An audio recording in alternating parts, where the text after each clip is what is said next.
When Daniel Murphy checked into the old roadside motel, he wasn't running from anything, just tired, lost, and looking for sleep. He'd been driving for 12 hours in the middle of a storm, and the blinking neon vacancy sign felt like a godsend. The woman at the front desk barely looked up when he entered. Her skin was pale, her hands trembling slightly as she slid him a key. "Room 6A," she said quietly. "Don't use the mirror." He chuckled, assuming it was a weird joke or part of the motel's charm, but she didn't smile. "Seriously," she said again. "Don't use the mirror, and don't move it." Daniel took the key, more amused than alarmed. The room was dated, faded carpet, wood paneling, a musty smell of old smoke and air freshener. The power flickered once when he flipped the switch, but it held. He noticed the mirror right away. It hung over the dresser, perfectly clean, perfectly centered. But something about it made his stomach twist. He felt watched. He grabbed a towel from the bathroom and covered it. A few hours later, around 2:30 a.m., a sound woke him, not thunder, not the wind. It was a knock, 3 slow taps coming from inside the room. He sat up. Everything was still. He turned on the bedside lamp. The towel had fallen from the mirror. It was on the floor.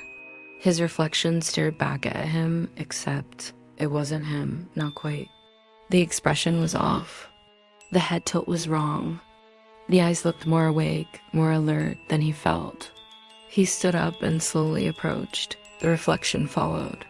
He raised a hand. The reflection did too, then it smiled. But Daniel wasn't smiling. He stumbled back. The light flickered, then went out. Complete darkness, except for a faint shimmer from the mirror. It glowed faintly, like moonlight on water. And from within it came a whisper, low, male, close, "Don't look away." He turned on the light again. The glow vanished.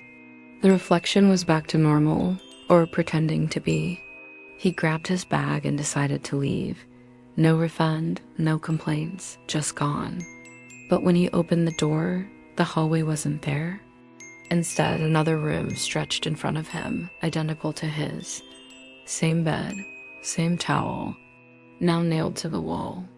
He backed up and slammed the door, tried the window. It wouldn't budge. Rain hammered the glass, but there was no sound.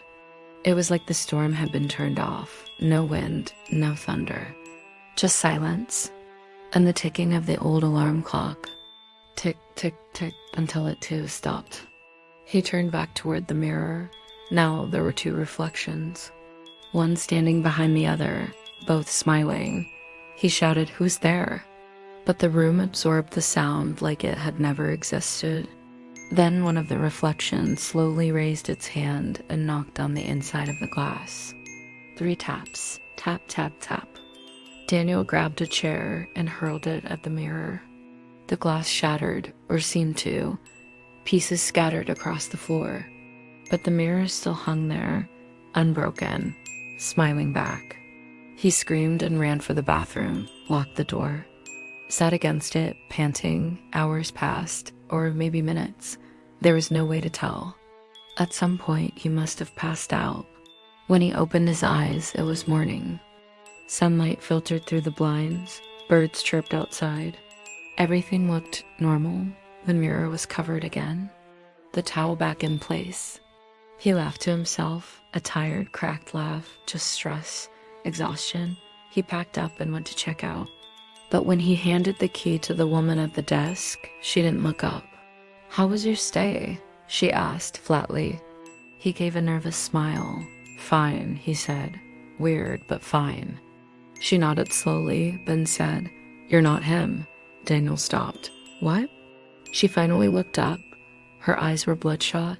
Her voice shook. "You're not the one who checked in last night." Daniel stood frozen. I don't understand." She pointed to a faded black and white photo taped to the desk. A guest log entry from the previous night. His signature and a Polaroid. It was him. Same jacket, same face. But in the photo, he wasn't smiling. And behind him, in the motel mirror, was a second figure. Pale, grinning, Watching. You can go, she said, but just know ... the room always keeps one. Daniel left in silence, driving fast, never once checking the rearview mirror. But hours later, at a gas station restroom, he caught a glimpse of himself in the mirror, and something moved just behind his reflection. When he turned, nothing was there, only a message written in the condensation above the sink. It read, "I'm still here.